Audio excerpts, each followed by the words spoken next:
In this video, I'm going to share with you 5 key levels which I draw on every single day to help me trade the US indices. So I trade the Dow Jones and the NASDAQ in the New York session, and there is no end to key levels that I can draw on. Some of these are from random, unexpected news events. Some are from pre-planned news data. Some are monthly levels that I draw on. Some are weekly levels.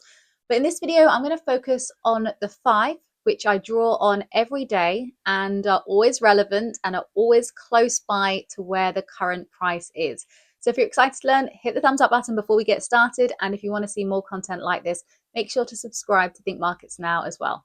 So the 5 key levels which I draw on every single day when I'm trading the US indices, Dow Jones and NASDAQ in the New York session are yesterday's high, yesterday's low, London's high, London's low, and New York midnight. The first thing to point out is that you're going to have to figure out what the time difference is between Eastern time and where you currently are. So I'm in the UK, and therefore Eastern time is 5 hours behind me. Therefore, New York midnight is 5 a.m. for me, and that means the 24-hour period is 5 a.m. to 5 a.m. So the first thing that I want to do when I'm drawing on key levels is just to mark up the 24-hour period so I can see very clearly where 5 a.m. to 5 a.m. is. So on Thinkmarkets, along the side here, on the drop-down menu, on the second one down, I can find the vertical line tool. And then I just want to go from 5 a.m. to 5 a.m. So I'm just going to draw that on. There you go, 5 a.m. to 5 a.m. So now I can see that this was the day before. So if this is the current day that's still forming here, this was the day before. So quite easily, you can see the high and the low when you mark it up with the vertical lines. So I'm just going to go back to this drop-down menu, and now I'm going to get the horizontal line, and I'm just going to draw up this one here. Now I can mark this one up by clicking on it, clicking on text and writing yesterday's high. And then you click OK, and you grab another one and you go to here, and then you add text, yesterday's low. And then you click OK. So these are 2 key levels, yesterday's high and yesterday's low. What you also want to do is draw on London's high and London's low. So that's the previous session before the current session of New York. So for me, I tend to use London's high and London's low as anything that happens before 1:30 UK time, which is 8:30 Eastern time, and will obviously be slightly different depending on where you're at. That is the section of time before the New York kill zone. So before New York starts waking up, any news releases start to get released and the market starts to react to anything that's happening then. So I will draw up again. You can see quite easily here from anything from this point, you want to just grab a horizontal line and you want to go from the high, and then you double click on it and write London's high. And then you grab another one and you want to go to the very bottom there and click London's low.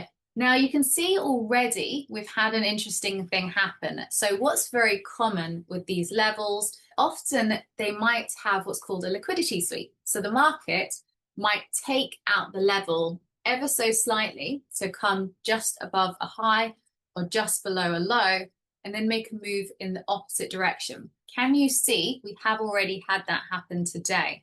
So during Tokyo, New York session, you can see that the market took out yesterday's low and then made a move in the opposite direction. It then did it again and then moved up here. So that's very common, and that's one reason why we like to have these levels on, because they almost offer a little bit of a roadmap for trading activity.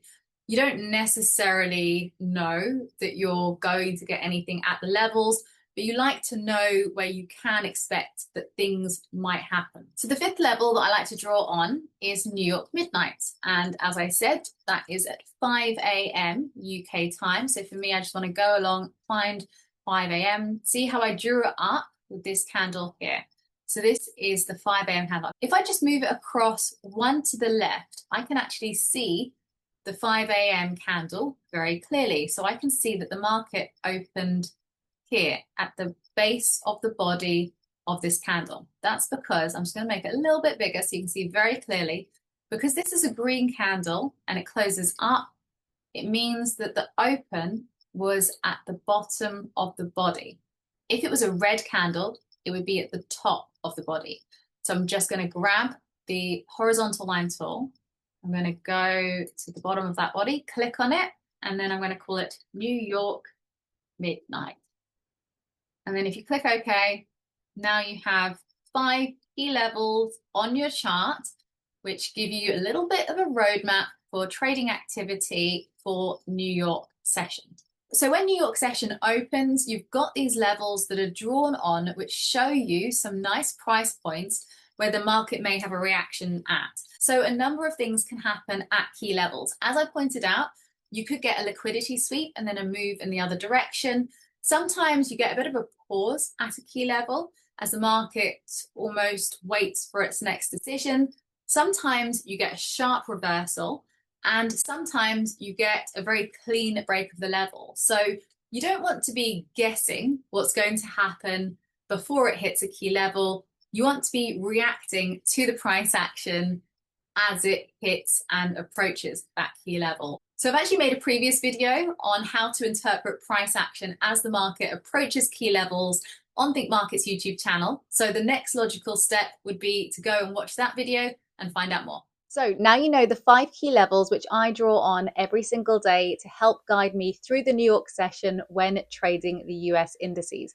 If you want to go a little bit deeper into this, the next step is to backtest using these levels and see how the market reacts at each one. You can use the Traders Gym simulator on Thinkmarkets to do this, and if you want to take it really seriously, you can also keep a journal writing down exactly how the market reacts at each one, and then you can keep a track of how frequently they get hit and what tends to happen at each one. This will really help to deepen your knowledge of these key levels. If you got some value out of this video, then make sure to give the thumbs up button a little hit.